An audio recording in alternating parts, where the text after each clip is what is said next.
Hey guys! So, my website, thesyriansiren.squarespace.com, is officially up and running. This will be my go-to place for all of my services and accessories. Right now, I'm mainly selling necklaces, but will be adding more shortly, so make sure you stay tuned. Also, if you'd like to book a personal reading with me, you can book either a written or a live option just by checking out the booking service on the website. Also, don't forget to check out my Patreon for extra content and readings.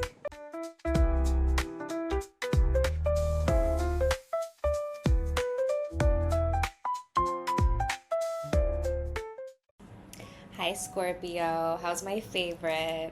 Welcome back to my channel. This is going to be a message for Scorpio, Sun, Moon, Rising, Venus, and we'll go ahead and give North Node a little shout out because you know she's gonna stress us all out. If you like to book a personal reading with me, my website is available in my bio below. Also, don't forget to check out my Patreon. I do have extra readings available on there. Okay, and yeah. I feel like I'm forgetting something. Yeah, check out my website. She a little cute, just like me. Okay. See, what? Okay, sorry. I'm sorry, Scorpio. I always get a little weird around you. What message do we have for Scorpio placements for the month of February? Ooh, not you being anxious. Not me. I guess I'm a Scorpio rising. Some of you guys could be dealing with a Capricorn.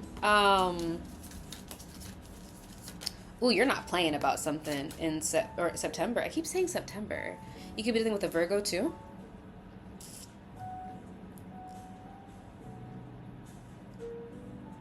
You're anxious about something that you don't want to lose. So you're anxious because you want success in something. It could be that you are trying to hold on to your success. So it's like, bitch, mine, I worked for this. The fuck? It could be that you're saving up money for a vacation because you've not been feeling the best. Some of you guys might be dealing with anxiety or depression issues. There's something that you want to hold on to, like for dear life. Like you're not letting go of whatever this is. This could be your money. This could be your success. This could be your routine. I'm hearing routine for some of you guys. Sorry, it was only funny because I heard it in a voice. Anyway, it could be your routine. It could be, I'm hearing Florida for some of you guys. A lot of different things. But what I'm kind of getting is, let me see. What is this about for Scorpio placements? You're anxious about it. You guys could actually be a little bit depressed. For some of you guys, you might have had an argument with somebody that you love or a disagreement with somebody that you love, like a lot. Somebody that I'm hearing you're protective over, but also you get a little jealous over. Relatable. So for some of you guys, this is a person that you're holding on to, that you want to be successful with, you want to have success with, and you're anxious about it. Yeah, there might have been an argument that you had with this person. For some of you guys, you feel like you're more... Okay. How do I word this? Some of you guys are beginning to realize where you could be more compassionate. That's what it sounds like. It's like you view yourself as a leader, and you are that. You are that. But it's like maybe you've been so focused on the control and direction aspect of leadership that maybe you have not prioritized the compassionate and understanding part.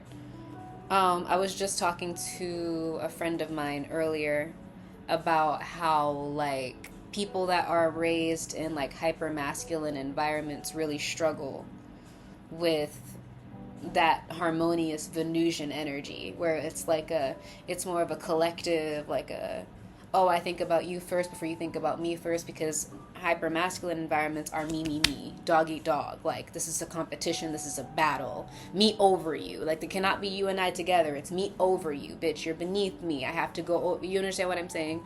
Whereas like the feminine perspective is, oh, we're going to work as a collective, we're going to take each other into consideration, we're going to find a way to make this cohesive. And what I've learned from people, or what I've observed in people that are in hypermasculine environments, is that when you're in a hypermasculine environment, there's no room really for compassion or understanding. In fact, it's not even an afterthought. It's not a thought at all. If there has to be compassion or understanding in those hypermasculine environments, it's considered being weak, being stupid, being a punk, being a sissy. What's wrong with you?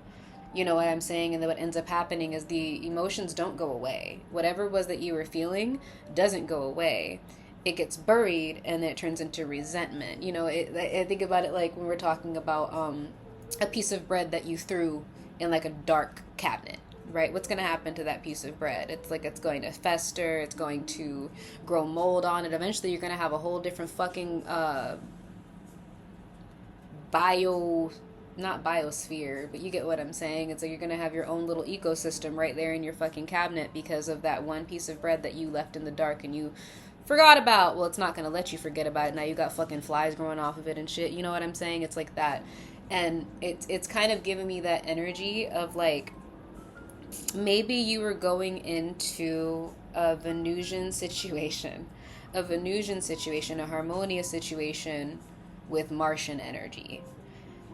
And maybe a situation that could have been rectified or remedied with a little bit of compassion or understanding, you might have brought combat to it. And essentially when you brought combat to that situation that called for harmony or compassion, you might have pushed somebody away, or you might have turned somebody off or turned somebody away. And it looks like, from what I'm seeing here, it kind of gives me the vibe of somebody who is taking their own actions and how what they did or said could have been perceived to the other person. It's like you're putting yourself in somebody else's shoes now, and that's a really good thing to do. A lot of people can't do that.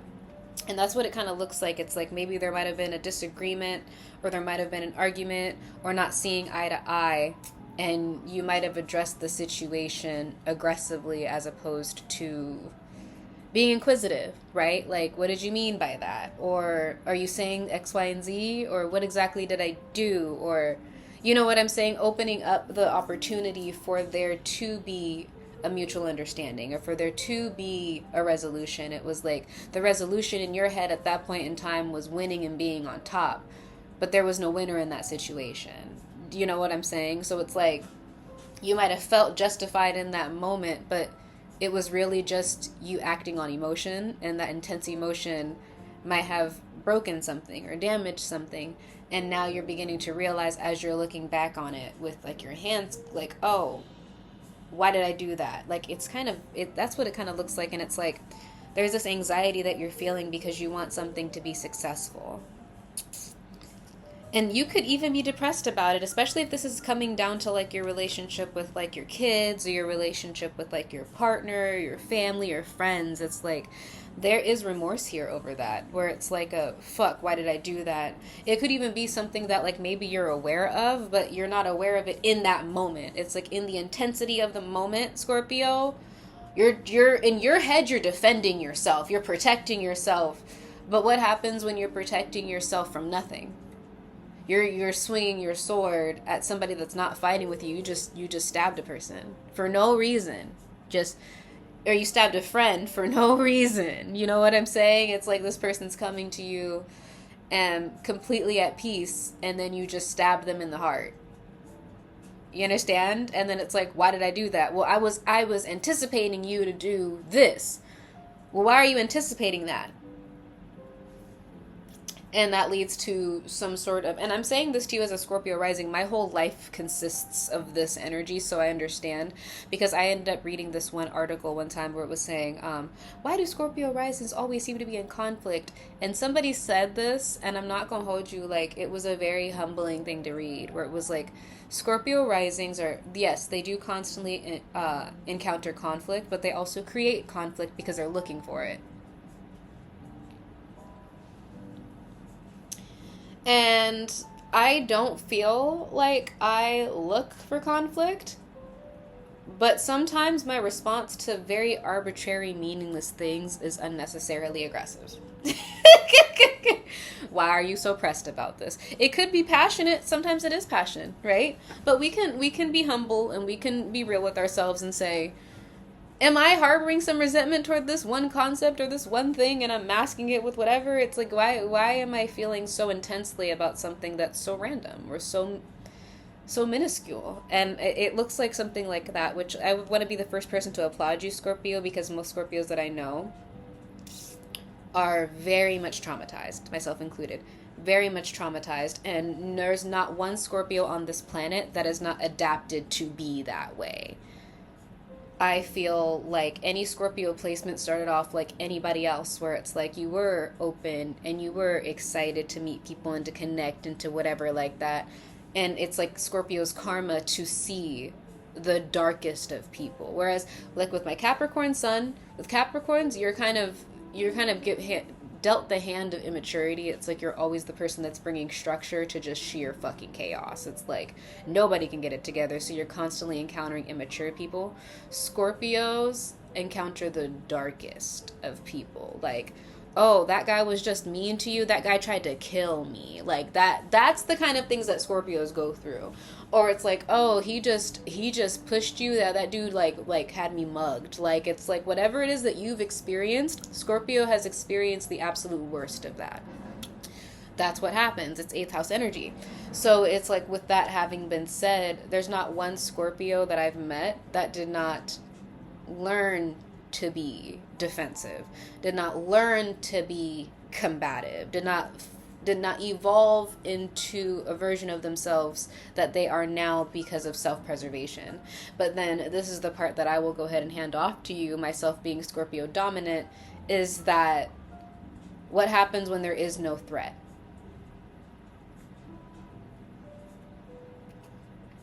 And there will be many moments, many people that will not threaten you, that will have pure intentions towards you. And in my experience, that was a surprise to me. And yes, I did go in shooting. I did. When I started encountering people that had genuinely good intentions, I started sabotaging it, because I was continuously trying to scan them, and I still do it now. I'm just a lot more conscious of it. Scan them to see if they were going to betray me. Looking to see their body language, their subtleties in their tone. Are you being fake with me? Do you really fuck with me? Are you really doing X, Y, and Z like you say you are? And all of that. And this person is just minding their business. They're chilling. They're having a good time. They might even be enjoying my fucking company, and they don't think anything is whatever. And then they have one slight, maybe one miscommunication. It was very, very small, and they're not like me who learned to be combative. That one miscommunication, bitch, I'm gunning for you. And now you got me gunning for you, and you're wondering, what the hell did I do that deserved all of that? And it's like, well, remember that one time your tone slightly changed, and I know that's because you were upset that I said X, Y, and Z back 2 weeks ago, and then da-da-da-da-da-da, and then, so then why, like, naturally, what I surmised, it's like, my tone changed 2 weeks ago? And then you're sitting there like, yeah, and like now you feel like they're trying to gaslight you, and they're like, what are you talking about? And it's like, well, yeah, we were talking about that one thing, because, you know, Scorpios investigate. We were talking about that one thing, and then you mentioned that you didn't want blueberries, and you winced your eyes a little bit, and then you changed the subject, so I took that as da-da-da-da-da, and it's like, well, why did you take that anyway? It was so insignificant. So you mean to tell me you weren't being shady? No, I was not being shady. Not even a little bit. Not even a little bit.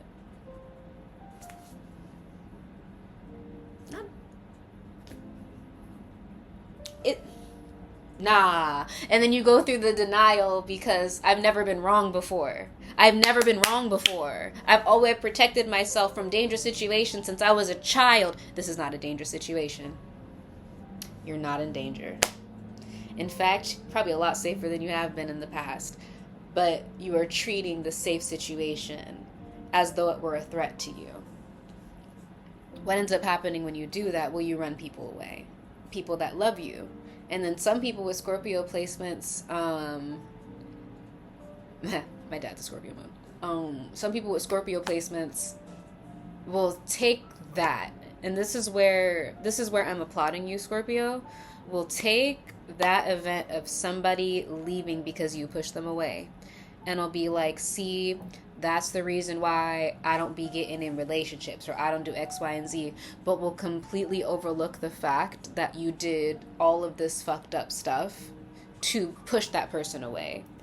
Because it's a really painful reality to have to accept that I am the one that is sabotaging this. I'm the one that I fucked that up. I did. And honestly, I can't even tell you why. I'm fucked up in the head a little bit. It's a real thing. I've already talked for 15 minutes. I'm so sorry. I'm gonna wrap this up right now and just say, it seems like your message for February, Scorpio, is to learn what it means or how it feels to be safe. To learn how it feels to be in the same space with someone and to not assume ill intent. To hear somebody tell you something and not search for the untruth or the lie. I don't know why I said untruth. Search for the lie in it. For you to be able to walk down the street with someone without constantly wondering if they're going to stab you in the back. You understand what I mean? I'm saying that lovingly, because that's not an easy place to be. I don't make light of it, because I'm right there with you. You know, I'm right there with you. When you see the worst of people, it gets really hard to drop your guard. And you don't drop it. It is never a drop. It is a slow lowering of the curtain. Does that make sense? So it's like we good? Are we still good? We're still good. I think we're good. I'm going to put this down now. And that's okay, because when you've not felt safe for a really long time, we don't need to shut off your fight or flight. We don't need to shut off your self-preservation. That's for your survival. But when you cannot turn off that type of your brain, when you cannot perceive that you are not in danger anymore, you will create danger where it does not exist, okay? That is my message for you. Let's go ahead and see how the situation pans out.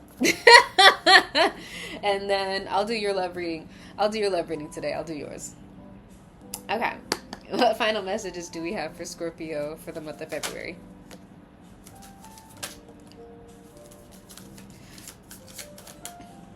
For some of you guys, you're very aware that you're going to have a conversation. It looks like you might not want to have the conversation. Or you might have to clear something up. You know that you have to do that, so make sure that you make the time to do that. Okay. Also, yeah. You know what it is. Anyways, thank you so much, Scorpio, for your time, for your energy, for just being as cool and calm and collected and sexy as you are. Emphasis on the sexy part. Do make sure that you check out my emphasis on the sexy part. Check out my other readings on my channel. Also check out my Patreon if you'd like to book a reading with me. The information is in the bio below. Alright, I'm sending you guys lots of love. There we go. Yup. It's always a nigga from Tacoma saying yup. Anyways, thank you so much for coming back, Scorpio, and I will see you next time. Ciao.